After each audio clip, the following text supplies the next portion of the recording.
So continuing from last time, we are discussing the describing functions of various nonlinear systems.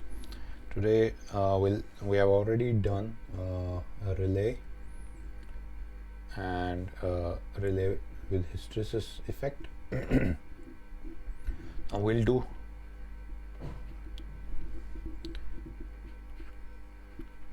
look into the dead zone nonlinearity. So dead zone nonlinearity, that will be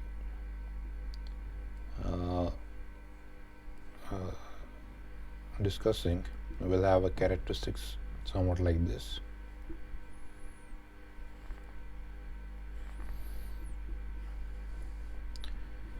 So there will be a period of time for which the output will be actually 0, and then it can actually have a relay like characteristics, or it can have a linear characteristics, or a hysteresis backlash effect. We'll take linear characteristics for the time being. So on either sides we have a dead zone, a period for which the output is 0. Let the width of this dead zone period be d by 2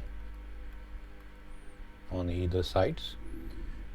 The total width is d, and the slope of this linear characteristics be k. So this is our input, and we'll be applying, this is our nonlinear system, and we'll be applying an input, a sinusoidal waveform.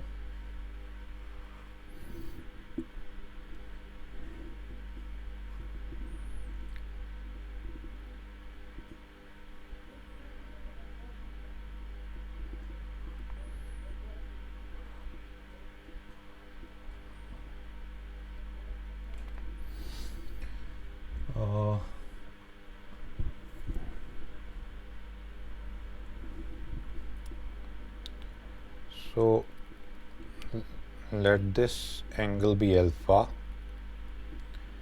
up to which point the input match the dead zone period of the nonlinear system, and from alpha to pi minus alpha, and on this side from pi plus alpha to 2 pi minus alpha,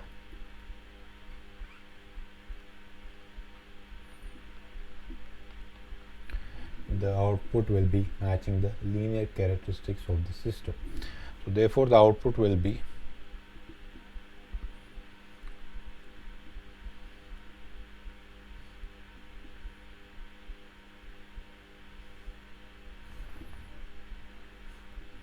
for 0 to alpha, the output will be 0, because our system is the response of system will be 0. From alpha to pi minus alpha, the linear characteristics of the system will be multiplied with the input sinusoidal waveform. So it will be a function, it will actually be this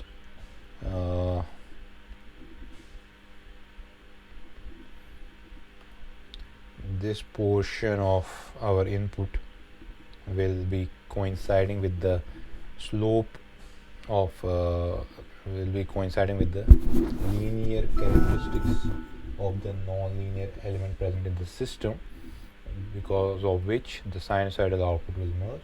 And then again from alpha to 2 pi plus alpha, the output will be 0, and then we'll have a negative output like this.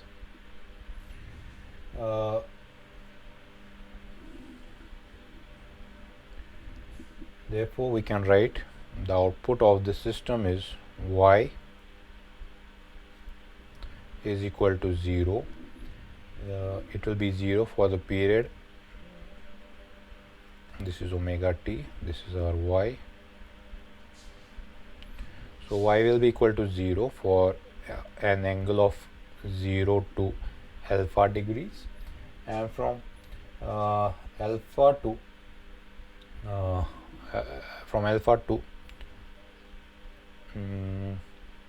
pi minus alpha, the output will be with a sinusoidal waveform from pi minus alpha to pi again.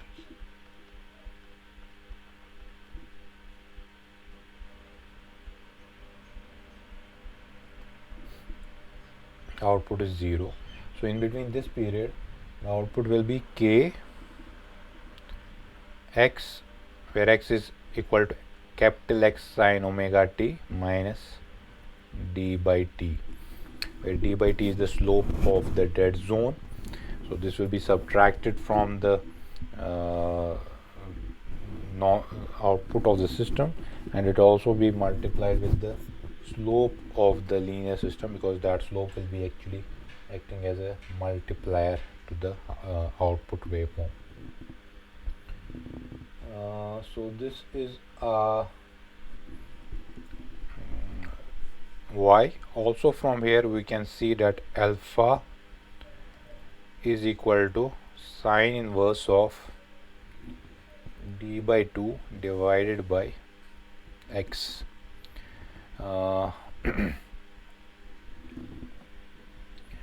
This system, as far as this y is concerned, y is odd function,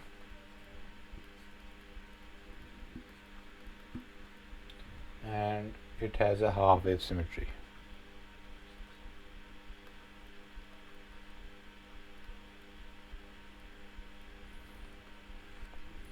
It's like a sinusoidal function. The output is also sinusoidal somewhat, and therefore will be having therefore it is odd in nature. So therefore for this system,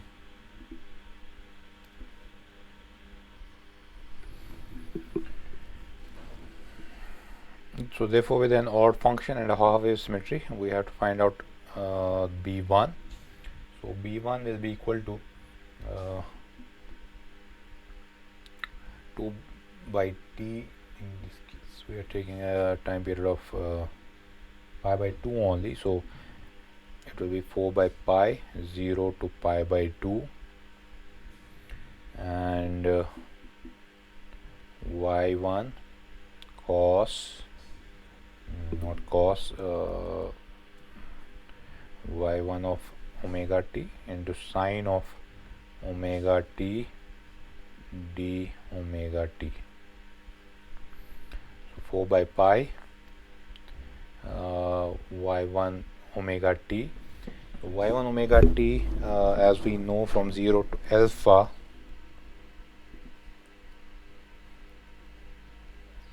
y1 omega t is equal to 0 sine omega t d omega t plus alpha to pi by 2 y1 omega t. y1 is k x minus d by 2 sine omega t d omega t,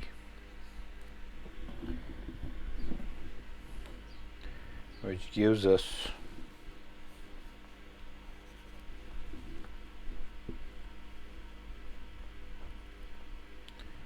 4 by pi alpha to pi by 2 k.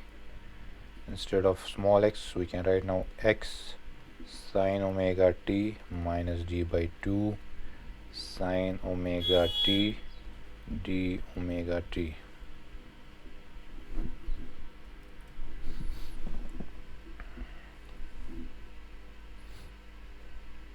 Which gives us b1 is equal to 4 by pi. I can take k outside, alpha to pi by 2 x sine omega t into sine omega t, that means sine square omega t d omega t, k minus d by 2, so this is minus alpha to pi by 2 d by 2 sine omega t d omega t. So we can solve this integral 4k by pi alpha to pi by 2 capital X. Instead of sine square omega t, you can write 1 minus cos 2 omega t divided by 2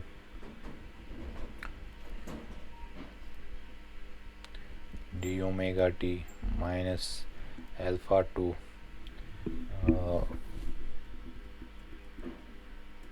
minus d by 2 integral of sine omega t is cos omega t, is rather plus minus cos omega t, so this becomes plus cos omega t with the limits alpha to pi by 2. Similarly 4k by pi alpha to pi by 2. Here x is constant, we can take this out. 1 minus cos 2 omega t divided by 2, so that is omega t divided by 2 minus sine 2 omega t divided by 2 and internal differentiation of 2 omega t, that is 2 again, so this becomes 4 alpha to pi by 2 plus d by 2 cos of 90 is 0 and cos of, so this becomes 0 minus cos alpha.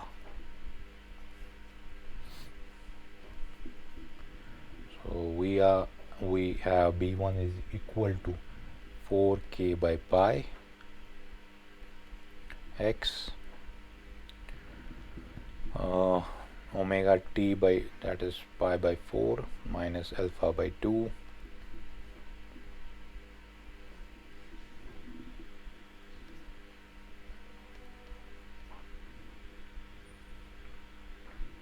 minus sine 2 omega t by 4, that is minus sine pi by 4 plus sine 2 alpha minus d by 2 cos alpha,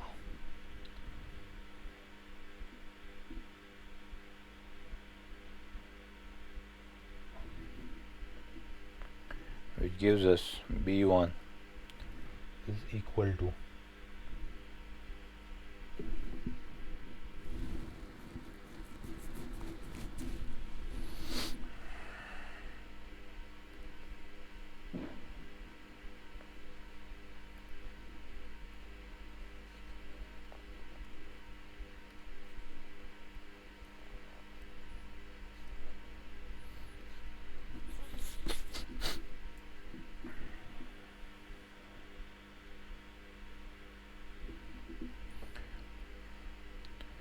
4k x by pi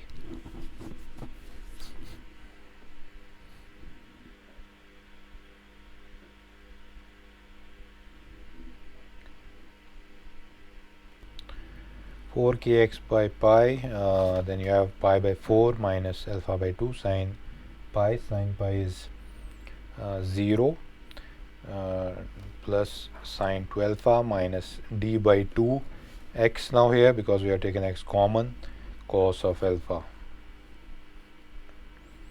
pi by 4 minus alpha by 2 plus sine 2 alpha minus d by 2 divided by x cos alpha. Fine, so I've taken this d by 2 divided by x because we know alpha is called sine inverse of d by 2 divided by x, so this is nothing but sine of alpha actually. So if you rearrange these terms, and with two things in mind, that alpha is equal to sine inverse of d by 2 by x, or you can say x of sine alpha is equal to d by 2, you can put b1 is equal to 2xk divided by pi by 2 minus sine inverse of d by 2 divided by x minus d by 2 divided by x 1 minus d by 2 divided by x square. So this is b1, therefore, and a0 and a1 are 0 in this case, therefore our nx, our describing function, is equal to y1 by x, and our angle phi 1 here is tan inverse of alpha 1 by v1, alpha 1 being 0 means it is equal to 0 only. So nx will be equal to 1 minus, we can further simplify this, 1 minus 2 by pi sine inverse of d by 2 divided by x plus d by 2 divided by x 1 minus d by 2 divided by x whole square, and there is k also, so instead of writing k on this side I'll shift that k here, and angle 0 degrees. So also whole dividing this by x. So if we make a plot between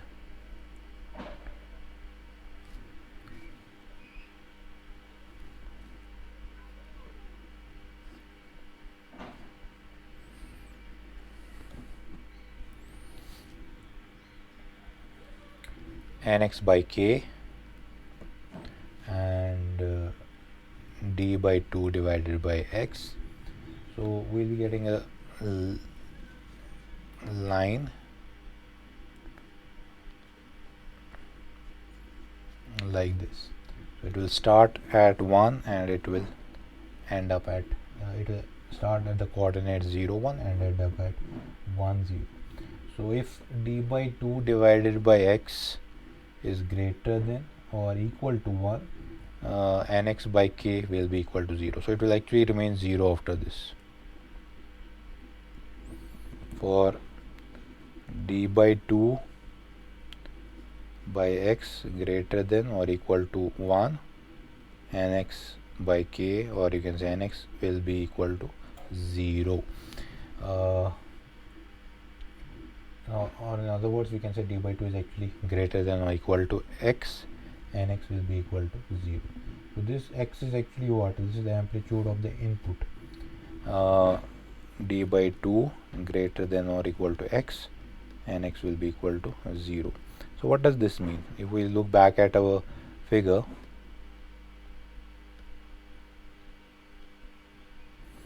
it means that if d by 2, this width, is greater than x, that is actually the magnitude of this. So if you say we have a nonlinear system,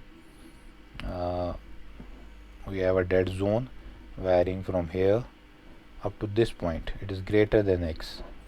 So what should be the describing function? It should be 0, because output in this case will be equal to 0. There will be no output, it will be a flat line here, because the entire input is falling under the dead zone part of the nonlinear system.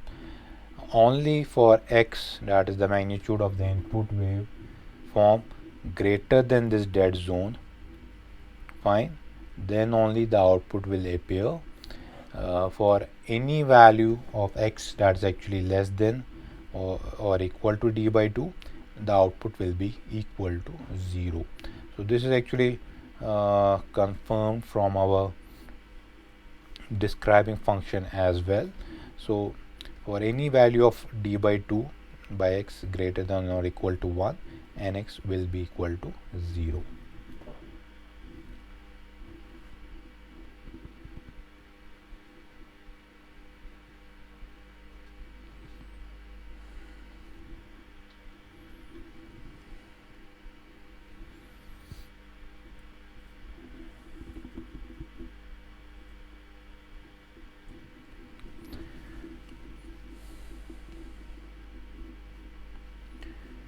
Next we have the saturation nonlinearity.